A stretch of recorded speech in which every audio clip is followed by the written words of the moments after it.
What's up, boxing fans? Welcome to the Neutral Corner, episode number 132. I am Michael Montero for BoxingMonthly.com and Boxing Monthly Magazine.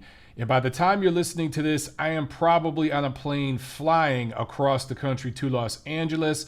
I will be out there early Monday morning getting ready for fight week for Mikey Garcia and Robert-Easter. I'll be there at Staples Center. So any of you guys who are going to be at that card, get at me. Let's have a beer. Let's talk some boxing.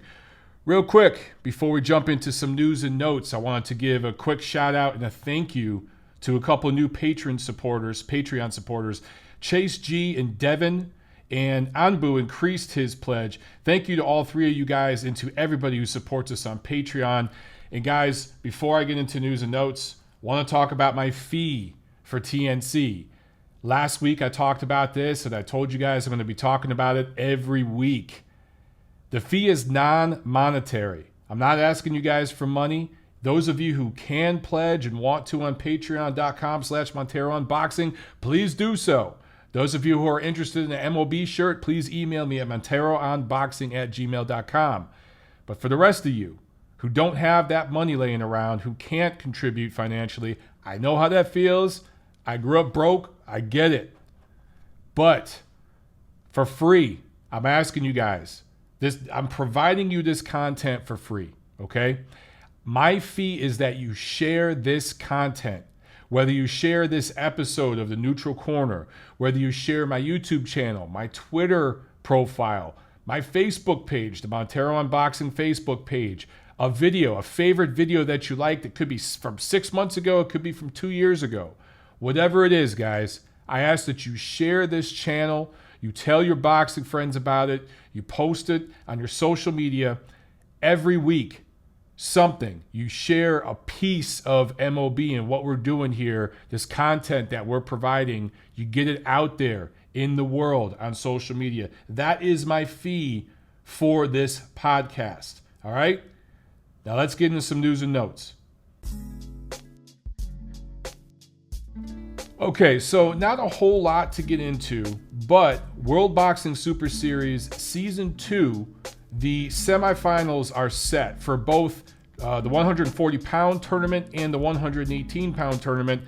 And to date, as of the time I'm recording this, we still don't know what the third weight division is, but apparently there will indeed be a third division, a third tournament in Season 2. But for 140 pounds, Reggie's Prograis picks Terry Flanagan.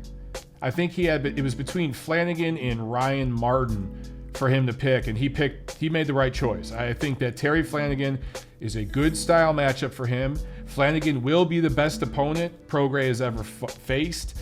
I think he's going to go rounds. I see that going the distance, but I think that Prograis, and he may very well have to go on the road for that fight. Who knows? Maybe Lou DiBella can work something out where they can get that fight in New Orleans, but I think that might be going overseas. It's going to be great learning experience for Prograis, but I like him by decision in that fight. Josh Taylor fighting Ryan Martin. Now that is a very interesting matchup. Ryan Blue Chip Martin, 360 Promotions, Tom Loeffler guy, been training with Abel Sanchez up in Big Bear with the Gennady Golovkin crew. Since he's been doing that, he's looked improved. He's cut some weight. He's made some updates and some changes in his style. He's looked improved. He's going up against a killer in Josh Taylor, though, and no doubt that's going over to the UK. And I don't think Martin has fought on the road yet. But maybe there's something in Martin we haven't seen yet. Maybe there's an extra dimension. I don't know. I like that matchup a lot. Of the 140-pound tournament, the semis, that is my favorite fight in the semis. Kirill Redick and Ivan Baranchek, I think they're set up to win their two fights. They will advance. I think it's going to be Prograis, Taylor, Relic, and Baranchek in the, I guess that would be the semifinals. I'm sorry. I've been calling these the semifinals. They're the quarterfinals. Apologies, guys. Bantamweight quarterfinals. Ryan Burnett versus Nonito Donaire. That is a great matchup. That is a young guy, everything ahead of him against an old veteran who has seen it all. Been to the mountaintop and been crushed and knocked down off that mountaintop and climbed halfway back up it. That's a great fight. That is classic young man versus old man matchup. I love it. Naoya Inoue versus Juan Carlos Payano. I think that's a good matchup. Remember, Inoue moving up in weight. I think Payano is going to be competitive. Emmanuel Rodriguez and, of course, Zolani Titi. I think that they're going to both win their fights. So, Burnett, he should beat Donaire. That's going to the UK. Inoue should beat Payano. And then Rodriguez and Titi will advance. Those four will go to the semifinals in the bantamweight tournament. Also, one other quick note, not a whole lot of news and notes, guys, and this is going to be a truncated episode because I'm getting packed and I'm getting ready to hop on a plane to Los Angeles. But I just want to talk about this because I saw this in the news. Boxing could still possibly get axed from the 2020 Olympic Games in Tokyo, Japan. The International Olympic Committee, which is the most corrupt sports organization on earth, they are concerned about the governance and management of the International Boxing Federation, AIBA. When the IOC is calling you out and they're concerned about your governance and management and finances and things like that, you know you got problems because the IOC, you do not get much more corrupt. FIFA is right up there with the IOC. Those are the two most corrupt sports organizations on planet Earth. And AIBA is right up in that ballpark as well. So, man, if boxing got cut from the 2020 games, that would be devastating. It really, truly would be devastating. My gut feel is that they're going to get this worked out. They're going to get boxing back in the games. Japan has a healthy boxing scene. No doubt there are Japanese fighters who want to be in the Olympics in 2020 in their home country and represent their country in front of their countrymen. So I do think it'll get saved. But the fact that it's this close, I mean, we're in 2018. We're less than 2 years away from the Olympics, and they're talking about still axing boxing, one of the classic sports that has always been a part of the Olympics. Man, that's nuts. AIBA needs to get their shit together. Seriously. If the IOC is calling you out, that's pretty bad, homie. All right, that's it with news and notes, guys. Let's get into the review of what happened last week. Friday, July 20th from Cancun, Mexico.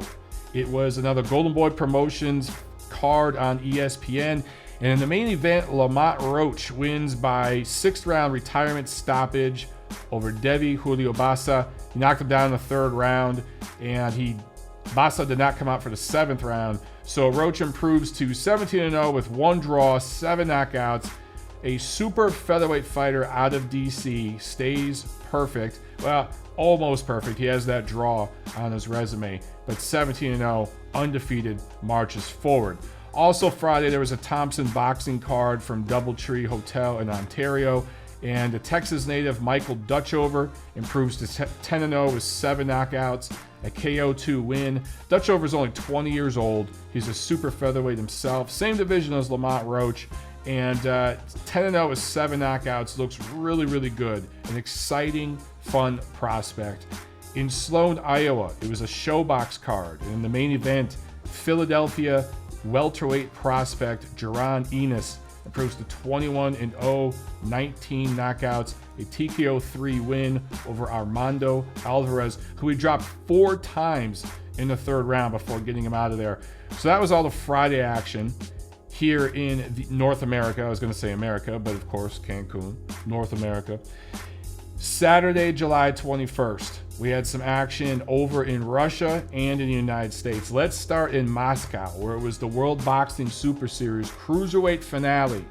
The first tournament finale in the World Boxing Super Series, which, if you guys saw my immediate reaction / rant video on Oleksandr Usyk that I posted right after that fight, I talked about the fact that there is a deal in place with DAZN. I've talked about this on the Neutral Corner a couple times. This tournament's going to be around for a few years at least. And who knows, guys, 10 years down the road, this tournament might still be going. With all the international fighters who are willing to get into this tournament, and now this year in Season 2, we have some Americans willing to go into the tournament, this thing might be around for a while. And this was the first finale. So it was historic in that sense. And this was the most loaded tournament I've ever seen. Any tournament. You go back to Showtime, they had that super middleweight tournament that Andre Ward won. That wasn't as loaded as this cruiserweight tournament was. This was an absolutely stacked tournament that unified all 4 titles. And in the finale, Oleksandr Usyk completely dominates and shuts out Murat Gassiev. He's now 15-0 with 11 knockouts. This guy has not even been a pro for 5 years yet. He has completely cleaned out his division. He has already won a tournament, an internationally renowned tournament, and he is the Ring Magazine champ and all the sanctioning organizations. He has those belts. I just to do that within 15 fights in less than 5 years as a pro, that's historic, man. I've been telling you guys for weeks, for months, this is the biggest fight in the history of the cruiserweight division. Apparently, there were 24,000 fans in attendance there in Moscow. Just with everything on the line for Usyk to perform the way he did. And I get it, styles make fights, 2020 hindsight. We should have seen how one-sided this was going to be. You guys who listened last week, you know I predicted an 8-4, 116-112 decision for Usyk. It ends up being 120-108 on my card. A couple of judges gave Gassiev a round, but that's the most you could give him. I think was maybe the second round was kind of close. But for Usyk to perform the way he did was masterful, and it was absolutely pound for pound. And you guys know I'm on the committee for the Ring ratings committee for Ring Magazine and for Boxing Monthly Magazine. But we've been going back and forth, me and the crew at Ring Magazine Sunday, all day Sunday, just talking about where Usyk is pound for pound. And as far as I'm concerned, he's number 4 right now. A few of the writers, you know, guys like Mike Coppinger and stuff, they want to put Mikey Garcia above Usyk. I think Usyk's above Garcia right now. I mean, you could make a case that he's higher than Golovkin. You really could. You could make a case that he is number 3 behind Lomachenko and Crawford. I put Golovkin number 3 because he's just been fighting longer. He's got the more established professional record, and he's clearly been the number 1 middleweight now for a few years. So I still put him at number 3, but you could make a legitimate case. Like, I wouldn't call you crazy if you said Usyk is number 3 pound for pound right now. Either way, definitely in the top 5. So let's see what happens with the executives, if you will, at Ring Magazine where they want to put him. But there were a few people wanting to put him as low as 6. And I'm like, how the hell could you put him number 6 behind guys like Garcia and even Inoue? He's more accomplished than Inoue. You got to put him up there at number 4 or even higher, in my opinion, with this accomplishment. So I'm not going to go into the fight, the breakdown of the fight too much because, again, I posted an immediate reaction video. But, guys, this was just boxing 101. Using your jab, using lateral movement, using footwork. People who think boxing is all about brute power and hands, they don't understand. Boxing is 90% footwork, angles, spacing, timing, distance. And Usyk mastered all those things. And he had Gassiev completely bewildered, confused, and honestly shell-shocked. The guy just didn't know what hit him. He clearly understood he was in there with a much better fighter, a guy in a completely different stratosphere. And as I said in my rant video, Gassiev deserves credit for sticking in there in fighting long after most fighters would have found a way out of that fight. They would have quit because they were being embarrassed so bad, particularly being embarrassed in front of their countrymen in their homeland. And for Gassiev to see it through to the final round and give Usyk all the credit, just a classy, classy dude. 24 years old, Gassiev can still improve and get better. But that footwork, that lack of head movement, and honestly, the lack of activity, he just doesn't punch enough. When you're fighting guys that you can punch through, which is just about everybody else in the division, he's going to be okay. But an elite pound for pound type of talent like Usyk, and if Gassiev were to move up to heavyweight, the 2 top heavyweights, Joshua and Wilder, just because of their athleticism and power and size, would just give Gassiev fits. He wouldn't stand a chance. But against just about everybody else at cruiserweight and possibly even heavyweight, Gassiev is competitive and would probably be favored against most of them. So for Usyk to dominate the way he did was pretty damn impressive. Also on this card, pretty stacked card with underwhelming action, honestly. Fedor Chudinov, scores a split decision over Najib Mohammadi. These guys fought 168 pounds, 12 rounds. Controversial decision. A lot of people felt Chudinov was getting some home cooking. They thought Mohammadi should have got the decision. But I've heard several people say they felt Chudinov should have won. So, close fight, could have went either way. But a lot of people felt Mohammadi should have got the nod. Marius Briedis scores a unanimous decision over 10 rounds against a journeyman fighter. It really looked like he took this dude lightly. He looked sloppy, just didn't look very good. Not the same guy we saw against Usyk earlier this year.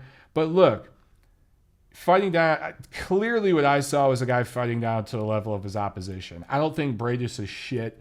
In fact, my suggestion on the Ring Ratings Committee, back and forth, the conversations we were having today, and a lot of people agreed with me, Briedis should be the number 2 cruiserweight, and Gassiev should be number 3 right now. When you look at how competitive Briedis was with Usyk and how much Gassiev struggled, I think Briedis is the second best cruiserweight in the world. And if you go based off of his performance Saturday, you'd think I'm crazy. But I'm saying don't go just off that performance. That was one night, and he clearly took his dude lightly and didn't look very good. Overall body of work, though. I think he's the second best cruiserweight in the world.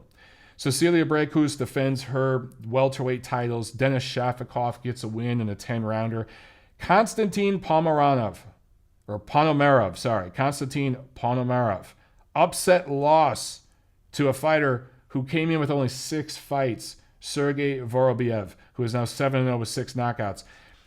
Ponomarev has had opportunities to fight for titles. He's had opportunities to fight for them in Mexico, in America, and he has consistently turned down fight opportunities.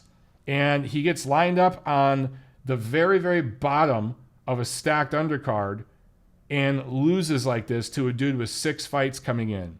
Talk about mismanaging your career and not getting it.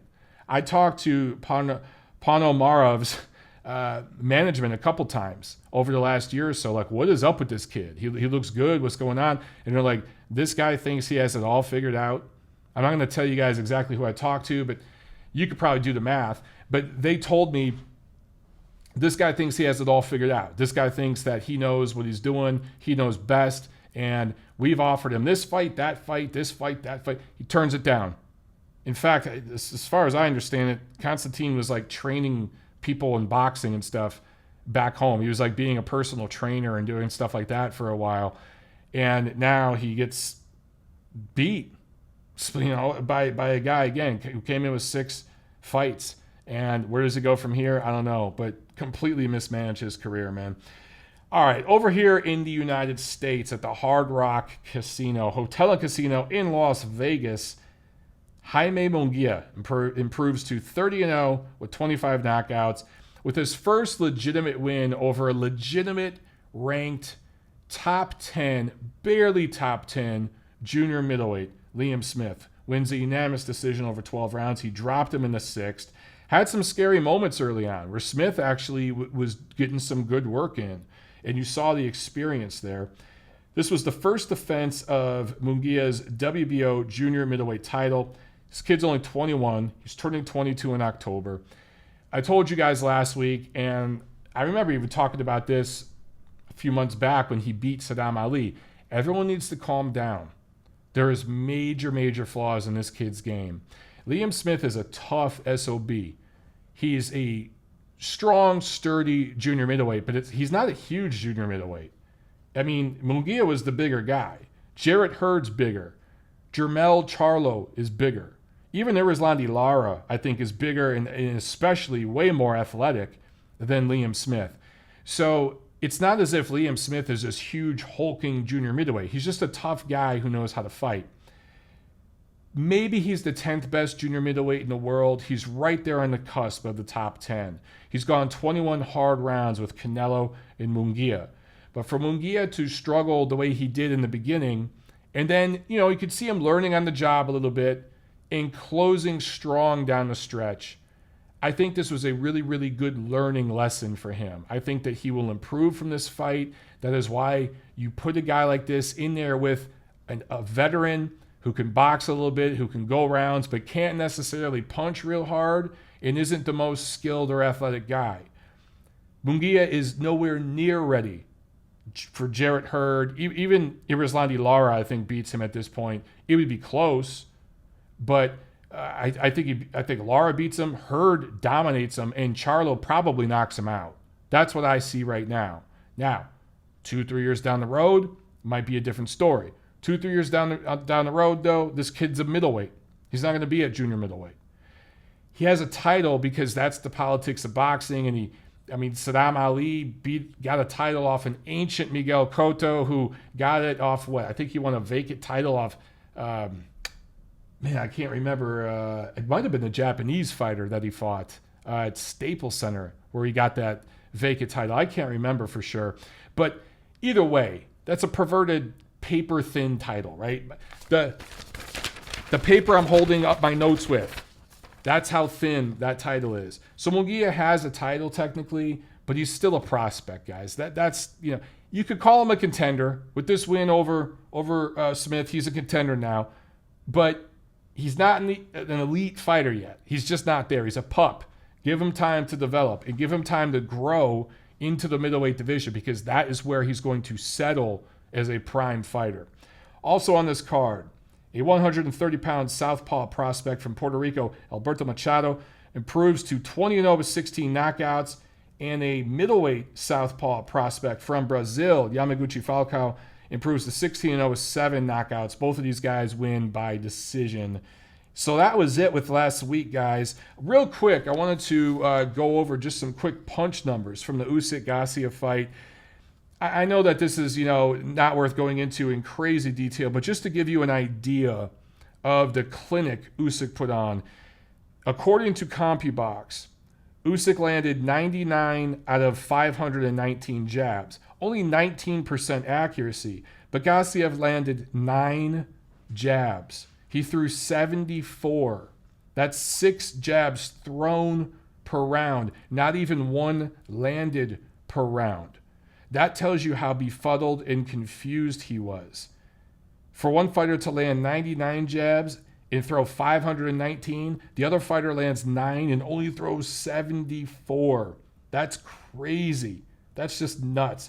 Usyk landed 153 power punches. Gassiev landed only 82. 32 of them were to the body, which was the right thing for Gassiev to do, but he needed to throw twice as many body punches, and he needed to throw way more jabs to have any chance in that fight. So boxing 101, guys, if you don't have a jab and you're going up against an elite world-class athlete like Oleksandr Usyk, who is really, really, you look at the footwork. He has the best footwork of any guy north of 175. Might even have the best footwork of anyone north of 160, to be honest, right now in boxing. You don't have a jab to where you can stalk that guy. There's different kinds of pressure. Gassiev's pressure is that stalking kind of pressure, right? Usyk's pressure is volume. The jabs were peppering. They weren't hurting Gassiev, but that was mentally pressuring and wearing Gassiev down. Different kind of pressure, but really, really effective. All right, guys, that's it. Let's preview what's coming up this week. Friday, July 27th, over in China on CCTV5, Sho Kimura, the second defense of his WBO flyweight title, and Xiong, the first defense of his WBO minimum weight title, WBA minimum weight title. That will be on Friday over there in China. From Mexico City, there is a Telemundo card. And here in the United States, from Laredo, Texas, there is a beIN Sports card being put on by Roy Jones Promotions. Saturday, July 28th, over in London, in the O2 Arena, it is a Matchroom Skybox Office card. Dillian Whyte versus Joseph Parker for Whyte's WBC Silver Heavyweight title. I love this matchup. I love this. Whyte did not need to take this fight. Parker did not need to take this fight. You look at Parker coming off that loss to Anthony Joshua in March, his first professional loss. A lot of guys coming off a loss like that, number one, they wouldn't fight for 6, 7, 8 months. They changed trainers or some shit. This dude is right back in the ring 4 months later against Whyte, who I consider to be a top 10 heavyweight. So props to Parker. And then if you're Whyte, you got the WBC silver title. That means at some point you're going to be in line to fight Deontay Wilder. He's not sitting on his ass waiting for that fight. He's going in against Joseph Parker, who is a proven top 10 heavyweight himself, a former world titleist. So I love this. We could use a hell of a lot more of this in the heavyweight division. Hello, Deontay Wilder, Anthony Joshua, you hear me? We could use a lot more of this shit. Whyte is 6'4", 78-inch reach. His best weight is in the 240s range. Sometimes he's way heavier than that, but he needs to be in the 240s in this fight if he's going to look good. It seems in recent time he's been really dedicating himself to training and really, really working on his craft and trying to conduct himself as a professional athlete as it pertains to staying in shape and all that good stuff. 7 straight wins since his TKO 7 loss to Anthony Joshua in 2015. Now for Parker, he's 6'4" as well, 76-inch reach. So he's probably slightly smaller, just a smaller guy. Best weight in the 230s. We've seen him be heavier. Both of these guys can be a little soft, especially Whyte. But Whyte is the naturally bigger guy. I don't necessarily know if, you know what, he does hit harder. I'm just thinking about it in my head. He does hit harder. And I think both of these guys have good, proven chins, but I think Parker is the more defensively responsible fighter, and he just might be a little craftier than Whyte. Whyte, however, has fought some good opposition and has just more experience as a pro, fighting on a world-class stage, and this is in his backyard. So this is his fight to lose, in my opinion. But if you're Parker and you really, really want to prove that this loss to Joshua, where he went all 12, and you know, most people don't do that with Joshua, to go rounds, to show some wrinkles in his game defensively that a lot of people didn't really realize he had. If you want to come in there against Whyte and make a statement, you come in there and you go for the kill. And you try to put some leather on him early. You try to make a statement. You try to let him know that he is not the boss, that you are the boss. Because if he doesn't do that and Whyte establishes himself and his rhythm, he's going to win this fight by decision. I think this has the potential to be a very, very good, fun heavyweight matchup. People talked about Parker kind of stinking it out a little bit against Joshua. You guys got to remember, he was punching up at AJ, and AJ was punching down at him. And just the way, when you got a tall guy and a shorter guy fighting, sometimes it can get ugly. These two guys are looking eye to eye. They're looking right at each other. They're going to be punching straight at each other. There's nowhere to hide. You can't crouch down because same height. So all that considered, I think we're going to have a good, fun heavyweight scrap here. I think this is going to be fun, man. I'm going to be in LA. I'm going to be heading over to Staples Center. Actually, I'm staying right across the street. So I'll probably be in the media center, plugging in my laptop, finding a stream of this that I can watch. I recommend you guys check it out as well. Also on the undercard of this, Derek Chisora fighting Carlos Takam. Interesting fight, man. I have to favor Carlos Takam. Both of these guys have lost 2 out of their last 4. I think Takam has a little bit more craft and there's just a little more to him, just more levels. Chisora's half crazy. He's got a little Tyson Fury in him. He's just a little nuts, and you never quite know what to expect with him. But I'd lean towards Takam by decision, but that has the potential to blow up and be a really, really fun heavyweight scrap as well. Also on this card, Katie Taylor defending her IBF and WBA lightweight titles. Then we come over here to Staples Center, to the United States, to Los Angeles, my former town. Now I'm living out of Atlanta. Going to be going back there to visit. This is going to be PBC on Showtime. And in the main event, Mikey Garcia fighting Robert Easter, unifying their IBF and WBC lightweight titles. I like this matchup. Like it a lot. Garcia, 5'6", 68-inch reach, turning 31 years old in December. He's won titles at 4 different divisions, mostly against weak opposition, though. Has never really fought an elite pound-for-pound type of fighter. But I think he has faced better, more experienced, craftier boxers than Robert Easter. He's 38-0 with 30 knockouts. Last fought in March with that unanimous decision over Sergey Lipinets. Now Easter, much taller, much bigger guy. 5'11", 76-inch reach. A little younger, 27 years old. This will be the fourth defense of his IBF lightweight title. He's 21-0 with 14 knockouts. Last fought in January with a split decision over Javier Fortuna. He's had a couple fights where he barely eked it out, where he's looked very, very shaky. There just doesn't seem to be that extra dimension to him. There doesn't seem to be that, I don't know, man, that championship quality, that champion quality that Garcia absolutely has. You can see it in him. So all things considered, even though Garcia is going to be punching up at him, this is very, very much a mirror image of when Vasily Lomachenko fought Jorge Linares. Now, in a pound-for-pound sense, Jorge Linares is better than Robert Easter. More proven, just a better fighter. I would favor Jorge Linares to beat Robert Easter. However, just in terms of the size matchup and things like that, it's very, very similar to that fight. And everyone's going to be looking at Garcia to see what he does against Easter. My money is on Garcia by decision. And he's going to unify these titles. But I don't see him putting in a performance that is as spectacular as what Lomachenko did against Jorge Linares. I hope I'm proven wrong because I'm going to be ringside. So we'll see.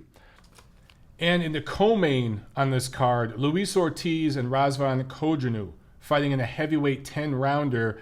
Ortiz, the Cuban guy, coming off that TKO 10 loss to Deontay Wilder back in March. He's about 76 years old, 6'4", southpaw, really poor health. Remember, before that fight with Deontay Wilder in March, where he had some really good moments, almost had Wilder out of there, but New York State Athletic Commission, they did not approve him to fight until the morning of the fight. They actually flew Charles Martin in Friday night to have on standby because they didn't know if he would pass the medical test to be able to fight. That's how poor his health is. So it's been, 4 months since that loss to Wilder. What's he been doing in the meantime? Has he cut weight? Is his blood pressure down? Is it worse? Is he heavier? We'll find out. Now, Kojanu is actually the bigger guy, 6'7", born in Romania but lives and fights out of Burbank, California. It's a suburb of LA. He's coming off a unanimous decision loss to Joseph Parker last May. So he hasn't fought in over a year. Now, he went the distance with Parker, but he has been KO'd before. Remember the Boxino tournament on ESPN a few years back? They had a heavyweight tournament. I think they had 2 divisions. I don't know if the other one was middleweight. I can't remember off the top of my head. But anyway, in the heavyweight tournament, Kojanu was badly KO'd in one of those fights. I think it was the semis or something. So he has been stopped before, and on paper, you would think Ortiz stops him. But don't be surprised if this goes all 10 rounds if Ortiz hasn't been taking care of his health. We'll find out. And so this is a triple header on Showtime, right? The opening fight is a 140-pound, 10-round fight between Mario Barrios of San Antonio and Jose Ramon, who's from the Southern California area, the greater Los Angeles area. Barrios is 5'10", 23 years old, 21-0 with 13 knockouts. As I mentioned, from San Antonio, Texas. You guys know what I've been saying about Texas, breeding good fighters. There's a growing scene there. Ramon from SoCal, he's fought on a lot of the Thompson boxing cards there at the Doubletree Hotel in Ontario. So he's got good experience, probably Barrios' most experienced opponent to date. That should be an interesting opener. Also on Saturday, from Kissimmee Civic Center in Kissimmee, Florida. It's a top rank on ESPN card. One of the weaker cards they've had so far. In the main event, Christopher Diaz, a Puerto Rican prospect, going up against a Japanese fighter, Masayoshi Ito, for the vacant WBO super featherweight title. Diaz is 23-0, 15 knockouts, turns 24 in October, as I mentioned before, from Puerto Rico. And Ito, his Japanese fighter, first fight outside of Japan. You don't know what you're going to get with these Japanese fighters.